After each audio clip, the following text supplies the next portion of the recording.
Hi, ഇത് ചീമപ്പുളി എല്ലാവർക്കും അറിയാമല്ലോ. ഈ ചീമപ്പുളിക്ക് ഈ വർഷം എൻ്റെ ചീമപ്പുളിയില ഈ സമയത്ത് ഇത്രയും ഉണ്ടാകുന്നതല്ല, കൊല കുത്തി ഉണ്ടായിട്ടുണ്ട്. അതിൻ്റെ കാരണം എന്നാന്ന് ചോദിച്ചാൽ, ഞാൻ ഈ ചീമപ്പുളിയുടെ കമ്പ് വെട്ടി കളഞ്ഞു. അതായത് ഇല നിറച്ച് നിൽക്കുമ്പോൾ ഇതിലെ കായ്പിടുത്തം കുറയുമെന്നാണ് ഞാൻ മനസ്സിലാക്കിയിട്ടുള്ളത്. അതുകൊണ്ട് കഴിഞ്ഞ വർഷം ഞാൻ ചെയ്തത് ഇല ഊരിക്കളയുക. ഇത് ഇല ഇങ്ങനെ എടുത്തിട്ട് ഇങ്ങനെ തണ്ടെടുത്തിട്ട് ഓരോ തണ്ട് ഇളക്കി ഊരിക്കളഞ്ഞപ്പോൾ എനിക്ക് കൂടുതലുണ്ടായി. ഈ വർഷം ഞാൻ എന്ത് ചെയ്തു, 2-3 കമ്പ് വെട്ടി മാറ്റി കമ്പിൽ നിറച്ച് ഉണ്ടായിട്ടുണ്ട്. നിറച്ചിതയിൽ ചീമപ്പുളി ഉണ്ടായിട്ടുണ്ട്. കണ്ടോ, ഈ കമ്പ് വെട്ടിയിട്ടില്ല. വെട്ടാത്ത കമ്പയിൽ ഉണ്ടായിട്ടുള്ളത് ഈ കണ്ടോ 1-2 പൂ മാത്രമാണ്. ആ സ്ഥാനത്താണ് നമ്മൾ കമ്പ് വെട്ടിയ കമ്പയിൽ നിറച്ച് ഉണ്ടായിട്ടുണ്ട്.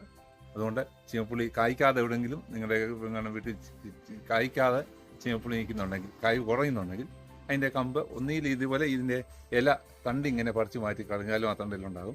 അതിലും കൂടുതലുണ്ടാകുന്നത് ഈ തണ്ടിങ്ങനെ മുറിച്ച് മാറ്റുമ്പോഴാണ്. മുറിച്ച് മാറ്റിയ തണ്ടയിലൊക്കെ നമുക്ക് നോക്കിക്കഴിഞ്ഞാൽ അറിയാം. കണ്ടോ, ഇങ്ങനെ കൊല കുത്തി ഉണ്ടായിട്ടുണ്ട്. അല്ലെങ്കിലും ഉണ്ടാകും, പക്ഷേ ഇതുപോലെ ഉണ്ടാകത്തില്ല. അതുകൊണ്ടാണ് ഈ സമയത്ത് ഇത്രയും കായ്ച്ചത്. ഇല്ലെങ്കിൽ മറ്റ് സമയങ്ങളിലൊക്കെ കായ്ക്കാറുണ്ട്. പക്ഷേ ഈ സമയത്ത് ഈ മഴക്കാലയുടെ ഇടയ്ക്ക് ഇങ്ങനെ കായ്ക്കാനുള്ള കാരണം ഈ കമ്പ് വെട്ടി മാറ്റിയത് തന്നെയാണ്.